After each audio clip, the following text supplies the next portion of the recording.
beaucoup Jean, merci à vous tous d'être venus nombreux à cet événement.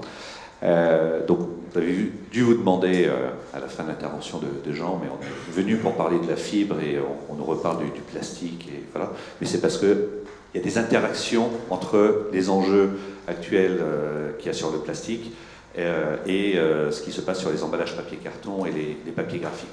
Des enjeux et des interactions avec des risques de déstabilisation potentielle de l'économie circulaire, comme Jean l'a dit, qui est déjà inscrite et qui est même dans l'ADN des produits cellulosiques, des papiers carton et des papiers graphiques, et il y a des risques de déstabilisation de cette économie circulaire. On l'a vu, un enjeu, je repars de ces enjeux plastiques, un enjeu d'augmenter la circularité des plastiques. Et augmenter la circularité des plastiques, c'est augmenter les taux de captage et les taux de collecte de ces plastiques. Ça veut dire qu'il faut qu'on trouve des moyens nouveaux pour aller chercher plus de plastique et diminuer effectivement les plastiques qui vont vers la valorisation énergétique ou vers l'enfouissement, en tout cas de favoriser cette économie circulaire. Pour ce faire, pour aller les chercher, on change un certain nombre de modèles organisationnels de la collecte, et Citeo est un acteur majeur de cette transformation. C'est pour ça qu'on a lancé ce qu'on appelle l'extension des consignes de tri, qui concernera à horizon 2022 100% de la population française. On est à peu près à 25 millions d'habitants aujourd'hui qui est en extension des consignes de tri. En fonction du lieu où vous habitez, vous avez le droit maintenant de jeter l'ensemble de vos emballages plastiques dans votre collecte sélective, ce qui n'était pas le cas jusqu'à présent. Et donc, objectif, transformer ça à 2022 et généraliser à 100% de la population. Sauf que cette évolution-là change les typologies et en fait les propriétés des flux qui sont collectés, notamment la densité des flux. La densité des flux, ça génère potentiellement des surcoûts d'organisation de la collecte et du tri. Ça complexifie également l'enjeu du tri, puisqu'on met plus de matériaux et plus de typologies d'objets dans la collecte sélective. Ça veut dire que les centres de tri font face à cette complexité de séparer tous les matériaux entre eux.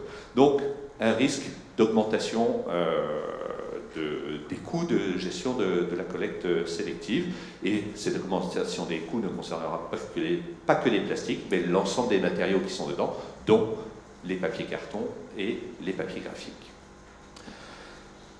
Dans cette réflexion également d'augmenter le taux de captage, il y a des réflexions. Est-ce que la collecte sélective classique, ce que l'on connaît partout en France, puisque la quasi-totalité de la population française est desservie par un système de collecte sélective, est-ce que c'est le seul moyen d'aller augmenter les taux de captage? Et donc il y a un certain nombre de réflexions sur des modes de collecte alternatifs ou complémentaires à la collecte sélective.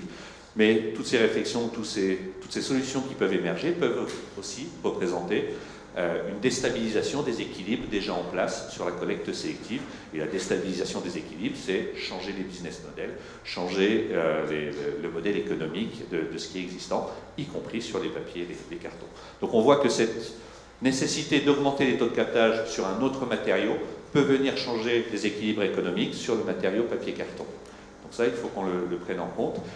Plus également des difficultés de produire des matériaux récupérés de qualité pour alimenter les filières de recyclage, les filières industrielles de recyclage. L'autre enjeu qu'on a vu, réduire la présence des plastiques dans l'environnement. Là aussi, il peut y avoir des conséquences indirectes sur les emballages papier-carton et les papiers graphiques, puisque nos clients, face à ce contexte, sont en train de chercher des solutions alternatives au plastique. Est-ce qu'on peut réduire notre dépendance ou le taux d'utilisation des plastiques pour éviter, à un moment donné, d'émettre ce type de produit avec le risque qu'une petite partie puisse se retrouver dans l'environnement. Et donc, dans ces recherches d'alternatives, beaucoup d'acteurs se tournent de plus en plus vers la cellulose. Pourquoi? Parce que la cellulose combine plusieurs avantages. C'est à peu près la seule matière qui, au sein en tout cas de ce que l'on gère chez Citeo, est une matière renouvelable, recyclable, biodégradable, compostable donc, et valorisable énergétiquement. Donc ça veut dire que c'est une matière qui ouvre ou qui a accès à tous les modes de gestion de la fin de vie en lien avec l'économie circulaire. Donc des appétences et un intérêt croissant sur ces solutions. La problématique, c'est que pour remplacer une solution qui était, ou un emballage qui était assuré par un emballage plastique, par exemple, un emballage, ce sont des propriétés mécaniques pour protéger physiquement un objet ou un produit, mais ce sont aussi des propriétés barrières pour protéger de l'air ou d'éléments chimiques aux alentours de l'environnement. Et donc, est-ce qu'on est capable d'apporter des propriétés barrières équivalentes avec une solution cellulosique? Et généralement, quand on bascule vers une solution cellulosique, on va avoir des solutions complexées, c'est-à-dire qu'on va combiner à la fibre de cellulose d'autres matériaux qu'on va venir rajouter à la fibre de cellulose pour apporter ces propriétés barrières. Or, on aboutit à des solutions qu'on appelle complexées, et complexées, ça veut dire plus difficiles à recycler. Donc, si les solutions d'emballage, face à cette pression qu'il y a sur les plastiques, les solutions d'emballage papier-carton sont de plus en plus complexées, vous pourrez répondre, ça peut venir déstabiliser également l'économie circulaire déjà en place sur les papiers-cartons. Donc c'est un point de vigilance qui nécessite, pour y répondre, de lancer des programmes de recherche, d'explorer des solutions, et c'est ce qu'on va essayer de vous démontrer aujourd'hui, puisque ça bouge, et ça bouge très fort sur la fibre. Donc en résumé, les grands enjeux auxquels on doit faire face, Citeo, et les clients de Citeo évidemment, on agit pour le compte de nos clients, mais également les acteurs de l'aval, ce qu'on appelle les acteurs de l'aval, ce sont les collectivités locales, les opérateurs, les recycleurs, donc tous les acteurs de la chaîne et les partenaires également de nos clients, parce que nos clients ne sont pas forcément les fabricants de la solution d'emballage ni les imprimeurs du papier graphique, donc c'est bien l'ensemble de ces acteurs qui sont réunis autour de la table d'ailleurs, qui sont réunis ici dans cette salle, qui doivent répondre à un certain nombre d'enjeux. Donc les enjeux d'éco-conception, accélérer l'économie circulaire et maintenir l'économie circulaire et la circularité des papiers et des cartons de demain face à ce contexte, c'est travailler sur l'éco-conception. L'éco-conception pour diminuer la présence de ce qu'on appelle les éléments perturbateurs du recyclage, donc tout ce qui va venir complexifier ou rendre plus difficile le recyclage d'un papier ou d'un emballage papier-carton. Donc enjeu de réduction, donc ce sont dans les choix de conception qu'on va pouvoir adresser ce sujet, mais c'est également, est-ce qu'on est capable de capitaliser sur la force de la fibre, c'est tout en travaillant sur un emballage ou une solution recyclable, qu'elle soit également compostable, biodégradable, de combiner ces deux intérêts. Et puis les réductions de poids, ça c'est des enjeux toujours classiques. Un autre volet qui est ce qu'on appelle les nouveaux risques liés à l'économie circulaire. L'économie circulaire, c'est la circulation de la matière. C'est redonner une nouvelle vie à la matière. Sauf que la matière, elle ne circule pas toute seule. Et la matière, en général, va recirculer avec les substances qui lui auront été associées dans la production, dans la conception d'un papier ou d'un emballage. On parle notamment des huiles minérales. Une huile minérale, qui est un composant de la formulation, par exemple, de certaines encres, peut se retrouver mise en œuvre dans un papier graphique, où il n'y a pas d'enjeu sanitaire pour le lecteur du papier graphique.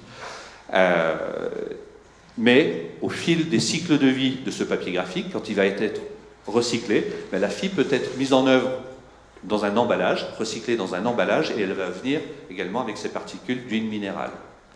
Et dans le contexte de l'emballage, si c'est un emballage alimentaire, cette présence de cette particule d'huile minérale peut représenter un risque potentiel pour le consommateur. Donc, on voit qu'au travers du schéma d'économie circulaire, non seulement il faut maintenant que les metteurs en marché intègrent le fait qu'il y aura une fin de vie à gérer et, si possible, le recyclage, mais que cette fin de vie ouvre à plusieurs vies et que ces plusieurs vies seront dans des contextes ou dans des secteurs d'activité où les substances qu'il a introduites pourra présenter un problème. Donc c'est d'anticiper les deuxième, troisième, quatrième ou cinquième vies de cette matière qui, dans certains cas, pourra représenter quelques risques. Donc on adresse ce sujet chez Citeo, on a été responsabilisé et missionné par l'État pour traiter ce sujet des huiles minérales. On a tout un plan d'action qui embarque l'ensemble des parties prenantes concernées sur la filière graphique, sur la filière emballage, pour réduire la présence et l'utilisation et les intrants d'huile minérale dans la boucle de matière cellulosique. Les enjeux de compétitivité, je ne vais pas je ne vais pas m'étaler sur cette partie-là, mais on a vu, il y a des changements de modèle organisationnel de la collecte et du tri qui peuvent tendre à augmenter les coûts, sauf que pour qu'une économie circulaire fonctionne, on a besoin que chaque acteur de la chaîne trouve le moyen de créer de la valeur sur la recirculation de la matière. Est-ce que j'ai un intérêt, moi, en tant qu'acteur, quel que soit l'endroit de la chaîne, de favoriser la réutilisation de la matière derrière? Et généralement, dans le monde économique, mon intérêt, c'est un intérêt souvent économique. Est-ce que je suis capable de créer de la valeur? Donc ça, c'est tout l'enjeu, que chaque acteur, que l'économie et la recirculation de la matière permettent la création de valeur de chaque acteur. Évidemment, les enjeux de qualité des matériaux dans ce contexte est très important. Et puis, l'autre enjeu, ce qu'évoquait Jean, est-ce que la cellulose peut être une alternative à certains besoins des metteurs en marché qui cherchent à diminuer éventuellement leur dépendance au plastique ou trouver des solutions alternatives? Ça appelle à développer de la recherche et du développement sur aussi bien les nouvelles propriétés qu'on est capable d'apporter à la fibre, évidemment toujours avec cet objectif que les solutions développées restent compatibles avec les filières de recyclage en place. On ne cherche pas à créer des nouvelles matières ou des nouveaux matériaux qui nécessitent d'organiser toute une filière derrière de recyclage. C'est potentiellement trop lourd industriellement à mettre en place. Donc, toutes les solutions doivent être compatibles avec les filières de recyclage déjà en place. Et puis, c'est également des nouveaux matériaux. Il y aura un témoignage tout à l'heure sur, à partir de la cellulose, on est capable de produire des nouvelles matières un peu disruptives par rapport à ce qu'on connaît habituellement, la feuille de papier ou le carton ondulé. Voilà, donc tout ça appelle évidemment de la recherche, répondre à ces nouveaux enjeux. Les solutions ne sont pas forcément déjà existantes, donc ça appelle à l'innovation et de la recherche. C'est pour ça que Citeo s'est associé depuis plusieurs années, notamment avec le Centre technique du papier, un centre industriel, centre technique industriel. On a une coopération pluriannuelle pour financer des programmes de recherche de fonds. Et c'est le témoignage que je vais appeler à l'instant Frédéric Guillet du CTP qui va vous présenter les grands axes de recherche menés par le CTP qui répond notamment à ces enjeux.